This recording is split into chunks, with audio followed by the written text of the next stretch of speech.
May Christ, who shimmers in all creation, surprise you each day with glittering moments.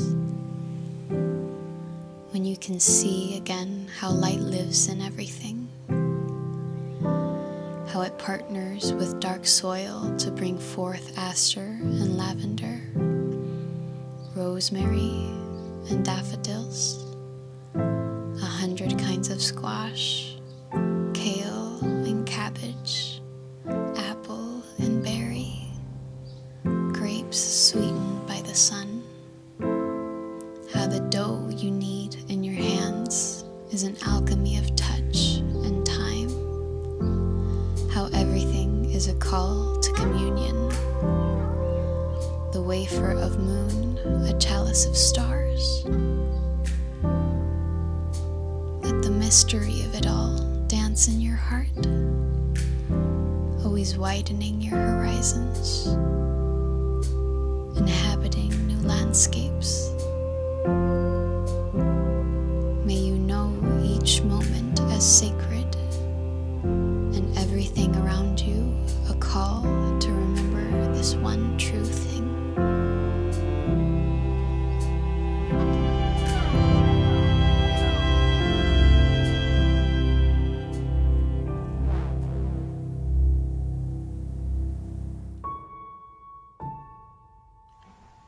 Jonah 4, verses 7 to 11. God said, "What's this? How is it that you can change your feelings from pleasure to anger overnight about a mere shade tree that you did nothing to get? You neither planted nor watered it. It grew up one night and died the next night. So why can't I likewise change what I feel about Nineveh from anger to pleasure? This big city of more than 120,000 childlike people who don't yet know right from wrong, to say nothing of all the innocent animals."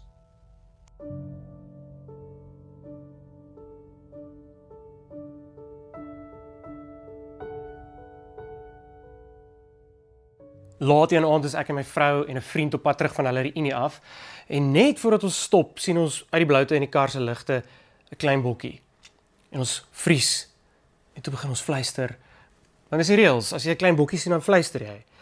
Of 'n ander keer op ons Witbrood is ek en Sanelda in die Drakensberge en ons gaan stap die middag 'n bietjie en teen 'n heuwel sien ons 'n dier en ons vries weer en ons fluister weer, maar hierdie keer fluister ons want ons wil uitwerk, is dit die lodge se hond of is dit eintlik maar net dalk eintlik 'n luiperd? En net toe ek wil draai om aan te beweeg, toe beweeg die dier ook ewe skielik en dit maak dit iets in ons wakker en ons draai om en ons hardloop terug na ons blyplek toe.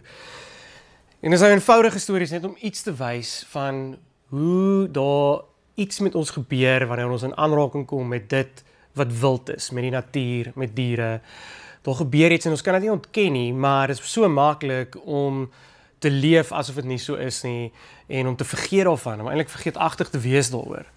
Brennan Manning skryf oor die Keltiese monnike en dan sê hy as 'n jong monnik gesien het hoe sy kat in die vlak water 'n salm vang, dan het hy gesê, "The power of the Lord is in the paw of the cat."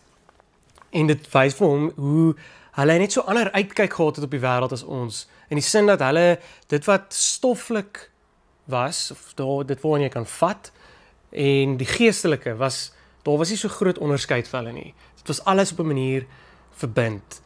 En dan sê Brennan Manning, God het eintlik bedoel dat ons na die wêreld om ons moet kyk en iets van sy liefdevolle teenwoordigheid ook daarin moet raak sien.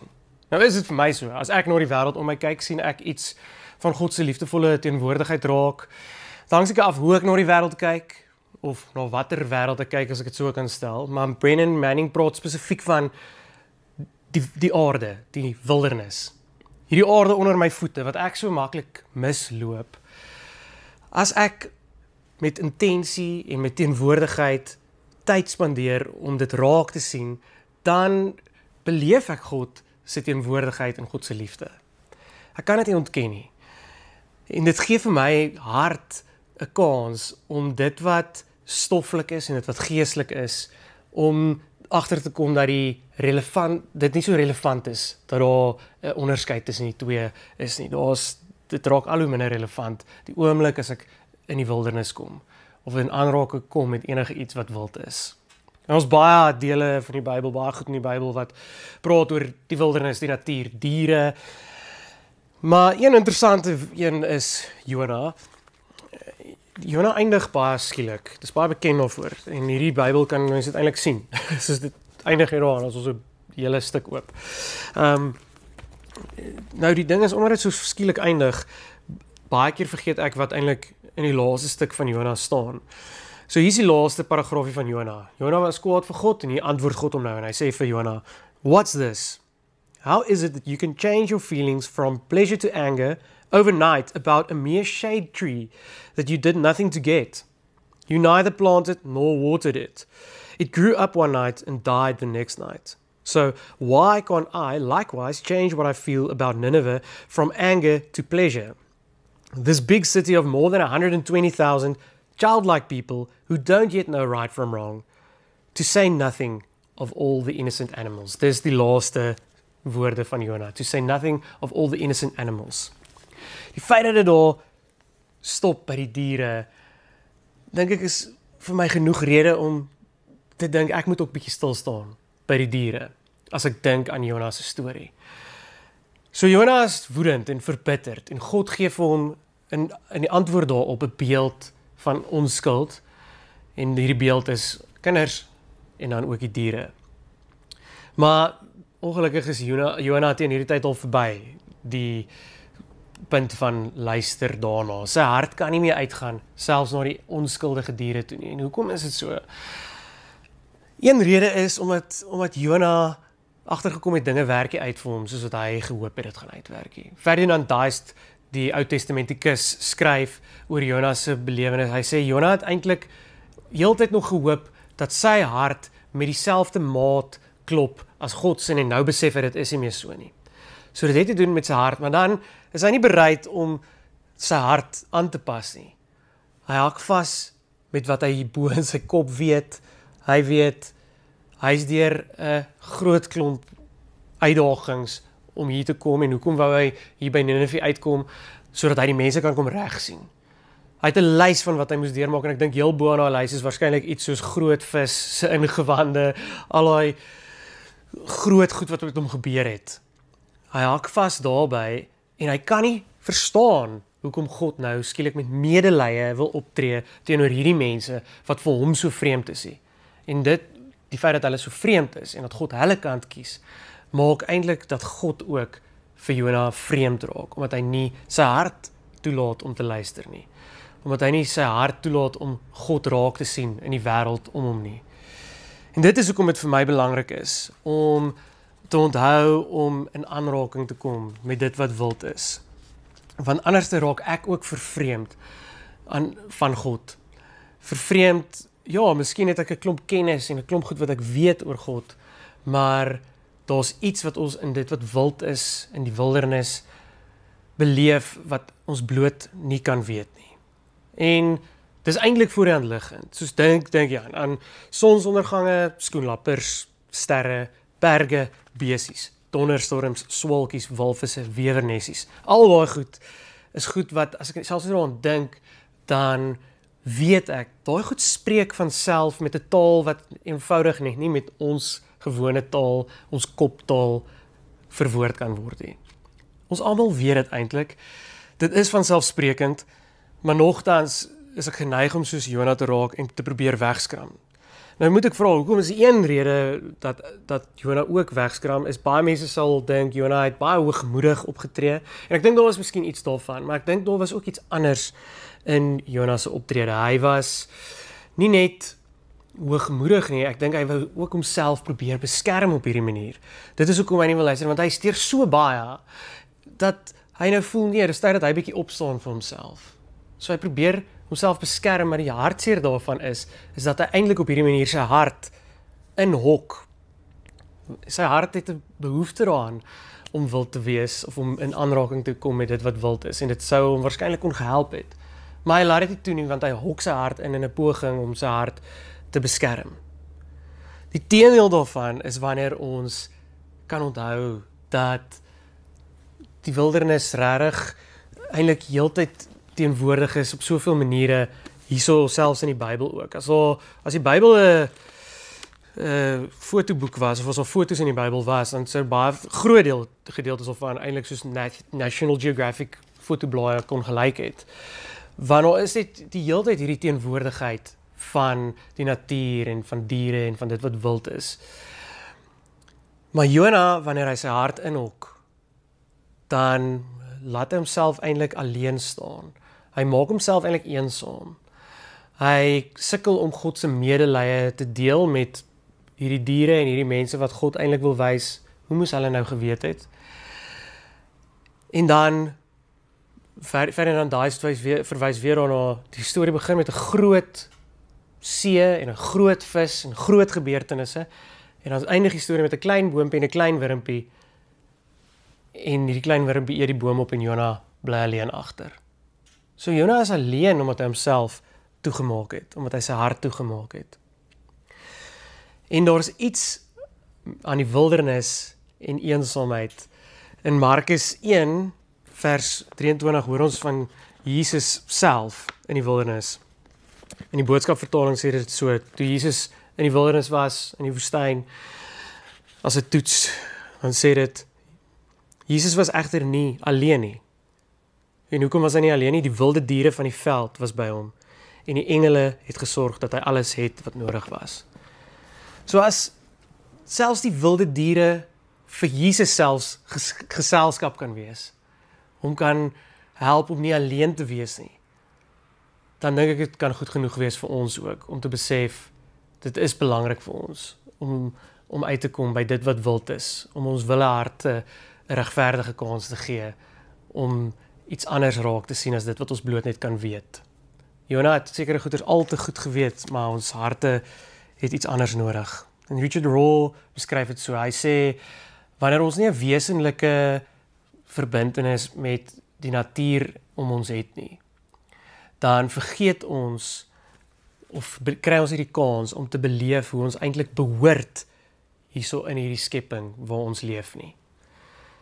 En wanneer ons nie behoort nie, dan eindig ons op soos Jona, dan word ons eensaam. Ek sê hierdie goeters omdat ek dit self nodig het om dit te hoor. Ek is iemand wat baie maklik eerder na woorde toe gaan, na dit wat hier staan en dit wat ek hier kan weet. Maar ek dink dit is so belangrik vir ons om te erken en om te weet ons mag maar in die natuur ook God vind en om herinner te word daaraan. So, waarmee ek wil afsluit is net 'n laaste paar voorbeelde, en dit is my toestemming vir myself en vir jou, en my herinnering dat ons nie eens hoef te twyfel daaraan dat ons vir God kan ontmoet in die natuur nie. Baie mense wat ontnigter is deur godsdiens en dalk swaar gekry het in formele forme van aanbidding, beleef vir God in die natuur, en ek dink dit is die moeite werd vir my om dit ook te onthou. So 'n paar voorbeelde is wat dit kan prakties maak vir ons. Is die Rupert Sheldrake is 'n kenner en hy versamel goeie wetenskaplike navorsing wat vir ons net wys hoe goed die natuur vir ons kan wees. Hoe goed die natuur vir ons is. Die gawes wat ons in die natuur kry. En 'n paar voorbeelde van die gawes wat hy kry is, hy begin by nederigheid. En ek dink Jona sy storie oor die natuur, sy storie oor sy hoogmoed of sy vervreemding en sy eensaamheid op die ouene het iets te doen met sy tekort aan nederigheid. En ek dink nie net dat die feit dat hy te hoogmoedig was nie, maar dat hy dalk net vergeet het om die nederigheid te sien van wat dit beteken om te behoort aan hierdie groter prentjie. Hy kan nie God se groter prentjie insien met medelee nie, met sy hart se medelee nie, omdat hy nie kan insien hoe hy in hierdie prentjie behoort nie. Daar's 'n tipe nederigheid daaraan. Nou, hoe Rupert Sheldrake dit baie konkreet maak, is dat diere ons eintlik kan nederig maak, omdat hulle regtig eienskappe het, wat byvoorbeeld net nie toeganklik is vir ons nie. Voëls kan vlieg, en diere het 'n sensitiwiteit en 'n intuïsie wat ons self net nie kan ewenaar nie. Maar dan wys hy ook vir ons ander eienskappe van diere, sekere goeters wat wat amper klink asof dit onmoontlik is wat hulle kan doen. Diere wat mense help om te herstel of wat mense help om agter te kom dat hulle dalk 'n diagnose het waar daar nog geen simptome is nie, wat ons eie mediese gevorderde wetenskap lank sou vat om op te tel. Diere kan dit baie keer aanvoel en op 'n manier vir mense uitwys deur self bekommerd te word en besorg te word deur mense. Daar is bewyse dat om in 'n dier se teenwoordigheid te wees ons kan help om weer in aanraking te kom met ons eie liefdevolheid, met ons eie medelee, met ons eie herstel en ons eie vertroue in wie ons is en in ons plek in hierdie wêreld. Daar is allerlei stories wat jy sal dalk al gehoor het van diere wat mense kom vertroos en van hoe diere ons het help om eenvoudig teenwoordig te wees. So ek noem al hierdie goeters as praktiese idees om te sê kom in aanraking daarmee. En want dit is eintlik hoe ons harte bewaar. Ja, Jonah wou sy hart beskerm deur sy hart in te hok, maar as ons regtig ons hart wil bewaar, het ons nodig om ons hart plekke te gee om in aanraking te kom met dit wat wild is. En ek noem dit sommer wildreservate. 'n Reservaat is tog 'n plek wat nie ingehok is nie, maar wat 'n veilige ruimte skep vir dit wat wild is om te floreer, om te herstel en om daar te wees vir ons en om vry te kom. En dit kan so wees vir ons ook. So as ek nou sê, maar wat van ek leef nie langs 'n wildreservaat nie. Ek het nie maklik toegang tot berge en diere en riviere en wat ook al nie. Die herinnering is ook dat daar is ook goeie navorsing dat selfs net enige teenwoordigheid en aandagtigheid wat ons gee aan selfs die kleinste goed, bye, die paddatjies, die voëls, om net te luister na hoe hulle sing, selfs dit help ons om weer daai selfe eienskappe in onsself raak te sien, om daai spieël te beleef van ons eie natuur en ons eie natuurlikheid en hoe dit ook eintlik so kosbaar is vir ons en hoe dit ons kan help om vry te wees en om te herstel en om op die einde God se teenwoordigheid en liefde regtig te beleef en dit nie net in ons koppe te weet nie. Annelise Burgess het onlangs 'n nuusbrief geskryf waar sy ook praat oor haar eie ervaring van God en ek gaan daarmee afsluit. Sy ervaar God, sê sy, in my kerk van klippe en veld, in die kathedrale van kloof en strand, in die kerktorings van bome en berge, in die liturgie van voëlgesang en die gedruis van sonbesies, die wierook van nat grond na reën. My kerkklokke is 'n visarend se roep, tussen die rondings van muursoope en kraanse. My altaarkerse is die flikkerende blitse van 'n donderbui, of populierbome in die herfs, en my gebed is in stilte. Kom ons bid saam. God, mag ek onthou dat U in hierdie aarde wat ek so maklik misloop, oral om my is. Mag ek onthou om op te kyk na die sterre bo my, en mag ek onthou om rondom my te kyk, vir ook die kleinste wilde lewe naby aan my, en mag ek daarin my hart toelaat om U te sien, en om U te ontmoet, buite dit wat ek gewoonweg weet, en eerder in U liefdevolle genade. Amen. Baie dankie dat jy vandag hierdie tyd saam met ons spandeer het. Ons waardeer dat jy op hierdie manier ook deel vorm van ons gemeenskap. So jy het nou geleentheid om by te dra met jou finansies tot wat ons doen in hierdie gemeenskap. Ons is regtig dankbaar daarvoor want dit is wat alles wat ons hier saam aanpak moontlik maak. So baie dankie daarvoor. Jy kan die SnapScan kode gebruik op die skerm of die bankbesonderhede op die skerm. Baie dankie.